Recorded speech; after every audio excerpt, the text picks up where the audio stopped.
What's up everyone, welcome back to the channel and welcome back to my weekly championship review. Today's Monday, so we go through all the championship weekend games. Of course, in the second half of the video, I'm going to cover my midweek predictions. I've also got 2 Premier League games to predict today as well. If you've got a correct score, your comment will be on the screen right now. A couple of you did get a correct score. Well done to all of you there. I've had another mare this weekend. I got 0 correct scores. And this is what the Lexus Hall of Fame looks like now. And I've lost my title at the top.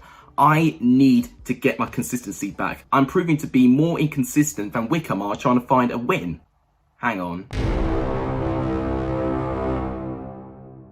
Let's move on from that. If you guys like what you see and want to see more championship content, please make sure you do give this video a like, it's tremendously appreciated. If you haven't done, please subscribe to the channel. It really make my day. We're on 340 subscribers as of recording. If you can, let's try and push to 500 subscribers before December. It's now November time. We've not got a lot of time left, and of course at the end of the season I want to try and get to 1,000 subscribers as soon as I can, so I can do a collaboration with BenHD. If you guys want to see that and you haven't subscribed, please subscribe to the channel. And to increase the popularity, please share my channel to your friends, to any championship fans, to any championship YouTubers. All of that would really make my day. But without any further ado, let's go through these weekend's games. So Reading have now lost their unbeaten start to the championship, and they've been halted by Coventry. And do I think they deserve it? Yes, I do believe that they actually deserve it. It was a pretty close game, actually. And it was Coventry that took the lead. A fantastic strike from Gustavo Hamer for a good 20 yards out from the box. A very good build-up, actually, on the left-hand side from Coventry, where they were being peppered a little bit, although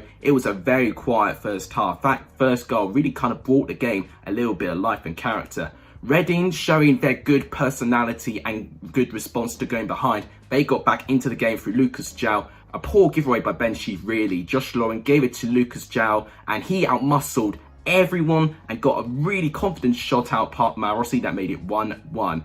But Coventry, after that, ran rampant. In the box, Coventry hit the post, and from the following corner where Dabo had a shot, Cabral saved it, but Matt Godden got the rebound, and that made it 2-1. And then Sam McCullum from about 25 years out scored a very low drive, although Rafael Cabral would be very disappointed looking at that back. But then Reading made it a little bit interesting in the end. George Puskas scoring in stoppage time in the 92nd minute. A very good goal, actually. Lawrence starting it off, then Lucas João to Puskas. But that wasn't enough, and Coventry held on for all 3 points, and that was very important by them. Their second win for the season, and both wins have come in 3-2 scorelines. So clearly Coventry can score plenty of goals, but they need to fix their defence. Too many times they give away the ball very easily. Reading are still 4 points clear of second place Swansea, so I'm pretty sure that they are fine. They've got a game against Preston midweek, where following their great record, if they live to that, they can have a perfect response. And then we saw Norwich starting to make things click in their championship season, beating Bristol City by 3-1. I think this was the first game where Norwich have actually won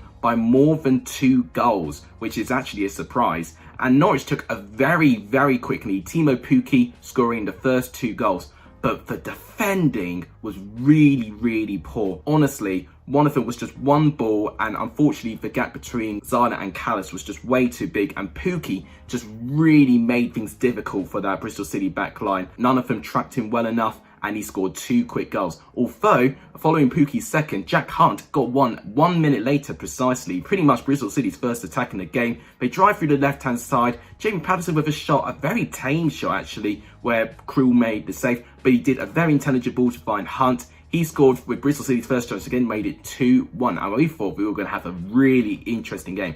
But their third goal, Emi Buendia, blimey, the touch he had from Sorensen, it was such a long looping ball. It was about a 40-yard pass. His touch was exquisite, and he shot it very confidently past Daniel Bennett, and that made it 3-1 to Norwich. Unfortunately, there were no goals in the second half, although Bristol City could have gone to the ascendancy when they won a penalty. A very poor challenge on Sorensen, pretty much using his body to take down Callis. But Naki Wells stepped up, tried a Panenka penalty, and he hit it over, and I'm sorry. It's inexcusable. If you're doing a Panenka penalty, you need to hit on target. When you don't score a Panenka penalty, you look like a douchebag. I'm sorry. And that's exactly what he made himself look like. If he just scored that, Bristol City could have been in the sensing, and they could have staged a late comeback. They've lost again. They're in a really poor run of form right now, and they're showing similar characteristics of Lee Johnson having a good streak and a bad streak. They need to break that mindset. And I think Dean Holden can have the ability to do that, but with the injuries that they have, it's going to be very difficult. With Norwich, they're right now firmly in the top 6 right now, scoring plenty of goals. I think this Norwich side is going to click and can only get better from now. This is the best performance I've seen of Norwich so far. Then we go to the 3 o'clocks, who start off with Bournemouth and Derby, which ended as a 1-1 draw. And honestly, with the chances either side can win it. And looking at this game, this was more or less a game of two halves. I say Derby were pretty strong in the first half. And of course, they took the lead actually from Gray and Shilly. Wayne Rooney took a free kick, hit the ball. Looked like it hit Dom Solanke's hand, which they could have appealed for a penalty. But eventually, Bournemouth couldn't clear it. And Shinnie got a shot off from a pretty big deflection, actually taking past the reach of Begovic. And that made it 1-0 to Derby. And to be honest, they could have scored a couple more goals. They did have a couple of chances. Bournemouth's only chance in the first half was a really close range shot from Dom Solanke, but Marshall made an incredible save. And in fact, if it wasn't for Marshall, Bournemouth would have definitely won this game, because Bournemouth had the stronger chances. They improved in the second half. And we're seeing this constantly with Bournemouth. They don't really start games well, but they really end games very well. And eventually they got their equaliser from Rodrigo Wycombe getting his first goal. It was a fantastic cross by Diego Rico, and then he managed to shoot a first-time shot into the net, and that made it 1-1. But Danjuma was a big difference. Solanke and the link up between them really made things difficult for Derby. And eventually, that's how the game ended. Although Derby probably should have won it. Buchman, with a fantastic opportunity, having his shot cleared off the line, beating Begovic. It was such a shame, because if that gone in, Derby could have got a precious 3 points there. But alas, it ended as a draw, and I think that was a fair result. Bournemouth are now the only unbeaten side in the Championship right now. And if they can keep this going, I think Bournemouth can definitely be one of the favourites. As with Derby right now, performances are improving, but they're not getting enough points. They need to get wins as soon as they can. They've already lost over 5 games this season. They need to start picking up points, because right now they're in a very precarious position in the table. Then we saw Valerian Ismail make it 2 wins out of 2 with Barnsley, beating Watford by 1-0. And honestly, it was not the best game to watch, but they limited 6th place Watford to no shots on target. Watford really struggled, but Barnsley, they took a very early lead out of Alex Mowatt, and wow, what a goal it was.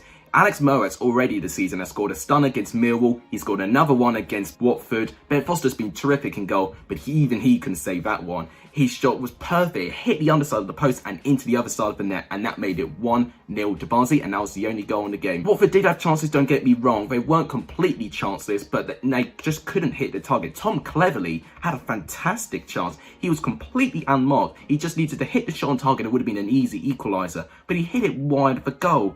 And I think that just really summed up Watford's day. They just looked very flat, very tired, and just off the mark. Watford are going in a little bit of a slump right now winless in 3 games. They need to make sure they pick up their form as soon as they can if they want to make a challenge.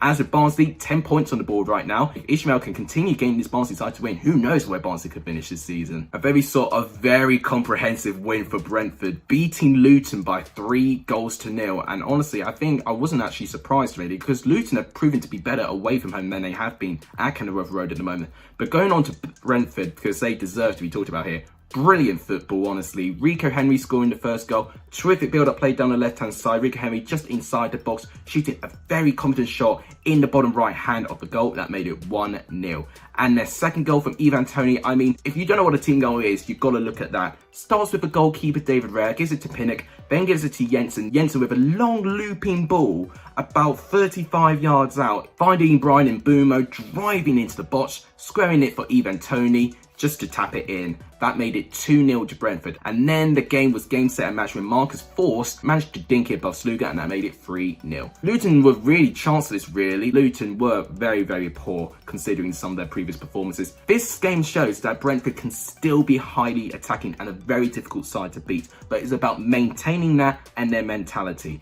If they make sure they keep that up, then I think Brentford will be definitely up there. And then another 3-0 away scoreline goes to Huddersfield. Millwall conceding 3 goals in 1 game.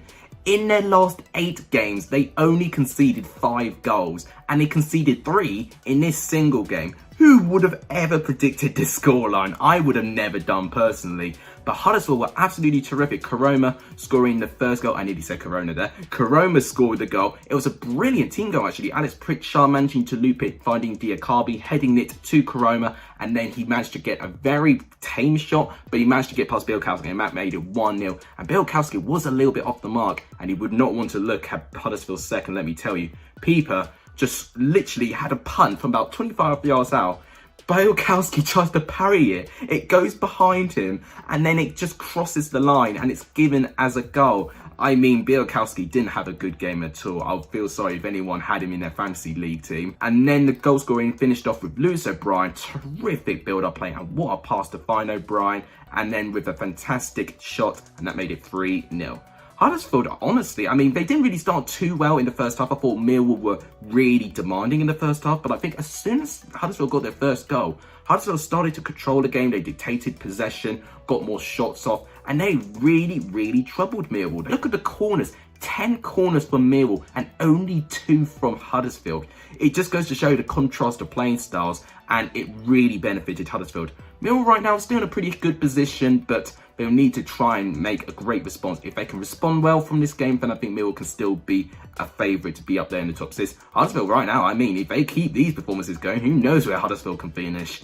The style of football's got so much potential, the squad's got potential, and the manager's got potential. Huddersfield at the moment define potential, so I'm really excited to see where Huddersfield go. And then Neil Warnock is still working his magic because Middlesbrough beat Nottingham Forest by 1-0. Chris Hughton's first defeat as the new Nottingham Forest manager, and to be honest, it wasn't the best game to watch. And I thought it might have been a 1-1 draw, and I wasn't far off, but it was Middlesbrough that got the difference, and to be honest, they deserved it with chances that they had. There was a very poor moment by Yates in the first half where he just gave the ball straight to Sombalonga. He shot it straight at Brice Samba, and Tavernier, completely at an empty goal, missed it.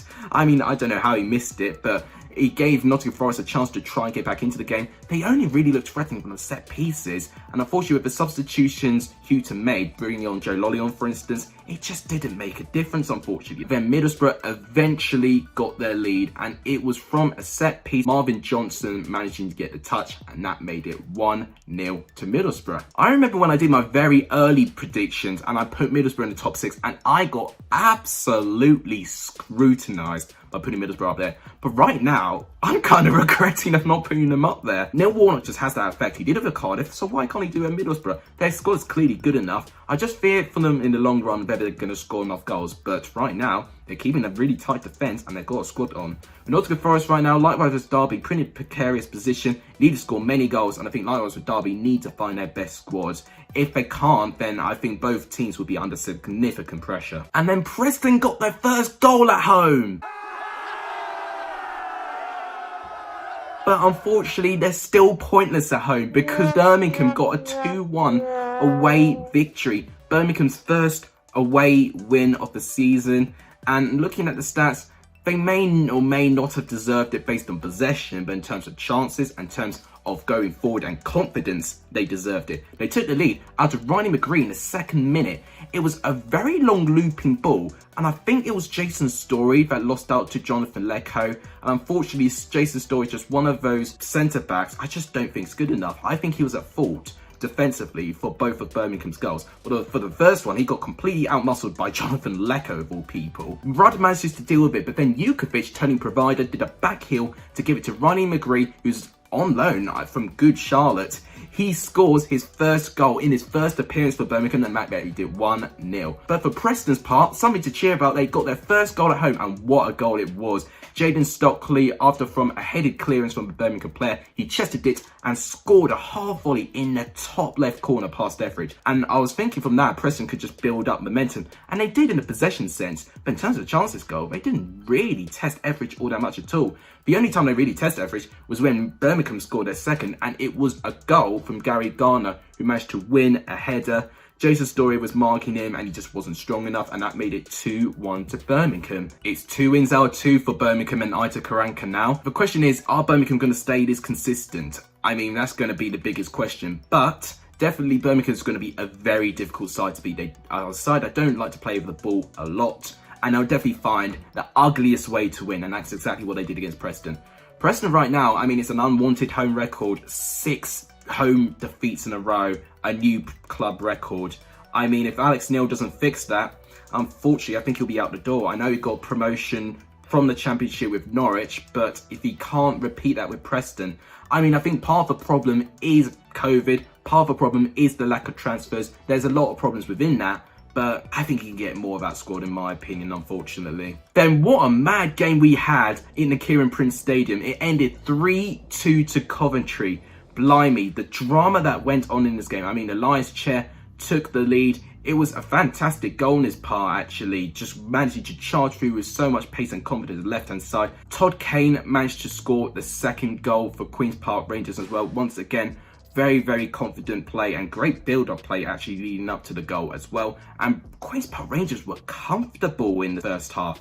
Second half, though, it was a tale of two halves. Cardiff really went at them second half, and they got given a chance with an early penalty in the first half. Joe Ralls took it and he scored it, and that made it 2-1. Once again, conceded by Johan Barbe. I mean, I think he needs to work on his tackling personally. Then Cardiff managed to get a second opportunity to score a second penalty. This time it was saved, but Joe Ralls scored the rebound, and that made it 2-2. And I thought Queen's Park Rangers threw away 3 precious points. But no, Dominic Ball with an absolute beauty. That's all I can say.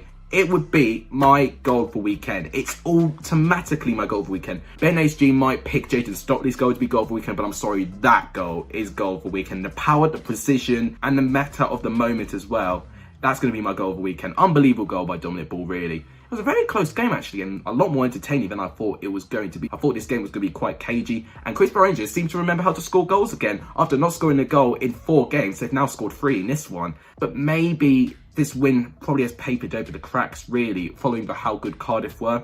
Queen's Park Rangers definitely need to improve their performances. As with Cardiff, probably a little bit unlucky to not get at least a draw out of it. But their performances are still pretty good, so I wouldn't say that Cardiff have got a lot to begrudge about. And then undoubtedly, one of the boring games this weekend was Stoke and Rotherham, and it ended Stoke 1, Rotherham 0. Very close game, actually. Both sides with a load of chances, although not many clear-cut chances. But one goal that was scored, though, was very comedic. I mean, I talked to you about the complication of Brentford's team goal, starting from the goalkeeper and managing to get it to Ivan Toney. I mean, Stoke's goal was literally the antithesis of that. The goalkeeper did a long goal kick. It missed everyone. And then McLean just dinked it over Blackman, and that made it 1-0. Who football is what I like to call it. But that was enough. And Rotherham, unfortunately for them, just couldn't really get any chances. They didn't have a shot on target, which will be disappointing on their part. I don't think Michael O'Neill will be too pleased with Stoke either, especially in the second half where I feel they should have killed the game off. But a win is a win, and I think Stoke would take that. Rotherham right now definitely need to be making sure that they improve their away performances. And then with this 2-0 win for Swansea, they are now second place in the table, and they've got Ben Cabango and Andre Ayew to thank for the goal. Ben Cabango managed to score from a set piece, a brilliant header on his part. Andre Ayew brilliantly worked by Danda in the right hand side, managing to give it to Ayew, managing to get enough of a touch to get past Kaminsky, and that made it 2-0. Blackburn did have chances, don't get me wrong. There was a little bit of doubt that Adam Armstrong may have had an injury on his hamstring, but he actually managed to continue on, so fair play to him. And Blackburn did have plenty of chances. Woodman was kept quite busy in this game, but a lot of the time, whilst Blackburn are having his chances, their defence is wide open. And I did say in my score predictions that if Blackburn just improve their defence, Blackburn could be such a force in the Championship. But unfortunately, if they don't take their chances, the defence is ultimately going to let them down. They've lost 5 games already this season out of their possible 9 played.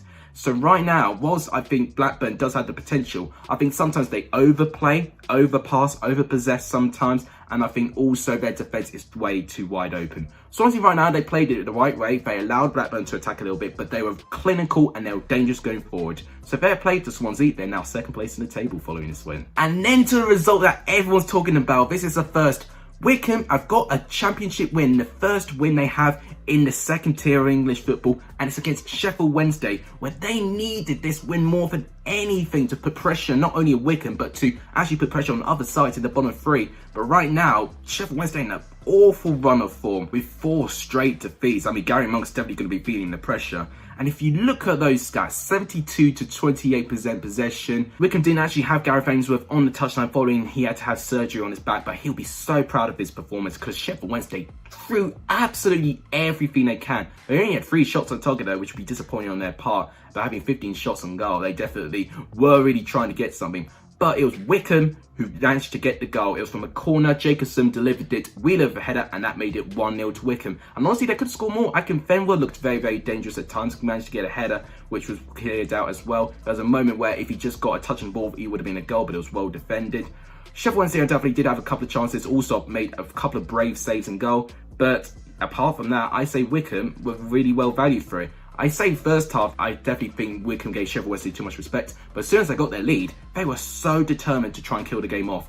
Whilst they didn't allow Sheffield Wednesday to get back into it, which they have done previously, like ties against Norwich. So they'll be incredibly proud. Their first win of the season, now on 4 points. I think the only way is up with them. Sheffield Wednesday, right now, I feel like the only way is down with them, unless they start getting some points. As I said, the longer they don't get rid of their points deduction, the more they'll struggle. And it looked like they had such a promising start, but now with those 4 defeats in a row, pressure's just going to be on them, and they need to get rid of their points deduction now. Otherwise, it could be curtains for Gary Monk. They've definitely got a good enough squad to survive. But there we go, that's all 12 games, and this is the Championship table after match day 9. Reading still on top, Swansea now the team in second place. In the top 6, we've got Bournemouth, Norwich, Middlesbrough now climbing up into the top 6, and Watford still the 3 recently relegated sides, making up 3 of the top 6 places. We have got Millwall, Stoke and Brentford just below them. Bristol City dropping all the way down to 10th place. Then Birmingham and then Huddersfield making the top half of the table. Then we look lower down, we've got Luton, then Blackburn dropping all the way down to 14th. Then we've got Barnsley climbing up to 15th. What a great start Ishmael has done to Barnsley. Then Preston down 16th and Cardiff, Queen's Park Rangers, Rotherham. And then we've got Coventry. And then with the sides in danger, we've got Nottingham Forest, Derby, Wycombe and Sheffield Wednesday. That covers my Championship review. Before we go through my score predictions for match day 10 of the Championship, I'm going to go through my rewards this weekend. So we'll start off with the Player of the Weekend reward. Now the Player of the Weekend, there's quite a few contenders for this. I'm going to give it to Timo Pukki because in that game against Bristol City, he looked like he was back at his best. Ghosting into the defence, really making it difficult. My Player of the Weekend goes to Timo Pukki. The result for weekend was tough. I wanted to give it to Wycombe. I wanted to give it to Queen's Park Rangers game as well. But I'm going to give it to Coventry. Their fantastic performance in stopping Reading, getting their unbeaten run. It was an incredible performance. I'm going to give my result of the weekend to Coventry. And then the goal of the weekend, I mean, is there any question? I did say it already. Dominic Ball's Thunderstrike against Cardiff is my goal of the weekend. Although I do have to give credit to Alex Mowatt and to Jayden Stockley, who both equally deserve to have as much praise. But now that's the awards done, let's go through my midweek predictions. So it starts off with the 2 games tonight in the Premier League. Fulham West Brom, I think this is going to be a boring stalemate. I think both sides will be low in confidence. Leeds and Leicester's very close. I was edging Leicester to win, then I thought draw. But then I think Leeds, are good enough to beat Leicester. I'm going to say 2-1 Leeds. You watch, I think Leeds will beat them. And now we go to the Championship midweek game. So we'll start off with Brentford and Swansea. A huge game for both sides. A repeat of the Championship playoff semi-final last year. I think it's going to be a 1-1 draw. I think both sides will cancel each other out. Huddersfield and Bristol City. Blimey, this is tough. I think Huddersfield can get a win. But with the performances I saw at Bristol City for how threatening they still look going forward, I'm going to say 2-2. Norwich and Millwall, I don't think many goals in this game, but I think Millwall will scrape a 1-0 victory. Sheffield Wednesday, Bournemouth, big game for both sides, but I'm going to say Bournemouth get a 2-1 victory. Blackburn and Middlesbrough. This is tight. This is interesting because Middlesbrough are probably going to make it very difficult for Blackburn to score, but if they just sit back, I think Blackburn will eventually score. I think it'll be a 1-1 draw. I don't think there'll be much separating the sides. Cardiff and Barnsley. This is going to be Ishmael's first away game as Barnsley manager, so I'm still not too sure how he's going to set up for away games. I'm going to edge Cardiff for a 2-1 victory, but it's very tight. Reading and Preston. Reading have a very strong record against Preston. Despite Preston have a great away record, they're low in confidence right now. And Reading are a side that don't really like to play a lot of possession. So I'm going to say Reading get a 2-1 victory. Watford and Stoke, also tough to predict. I don't think many goals either. I'm going to say a 1-0 victory to Watford. Birmingham and Wycombe. This is really, really tight to predict. I'm going to say 1-1 draw. I think both of these sides will get a draw. I think Wycombe can get a point against Birmingham. Derby, Queen's Park Rangers, tight, but I'm thinking 0-0 actually. I don't know why. I think this would just end as a stalemate. Nottingham Forest and Coventry. I think this is the game Nottingham Forest need to get their confidence up. I'm going to say 2-0 Forest. Then Rotherham and Luton. God, this is tough. This is really tough. But following Luton's good away record, I'm going to say 2-1 away victory to Luton. But that wraps up my video for today. If you guys like what you see, want to see more Championship content and football content in the future, please make sure you do give this video a like. It is tremendously appreciated. If you're new around here, welcome to the channel. My name is Alex. I do football and Championship content as much as you can. If you haven't done, please subscribe to the channel. It would really, really make my day. Getting the numbers up would really, really be appreciative. And please share my channel to as many people as you like. But thank you guys so much for watching. You guys are legendary if you saw the end of this video. And as always, take care.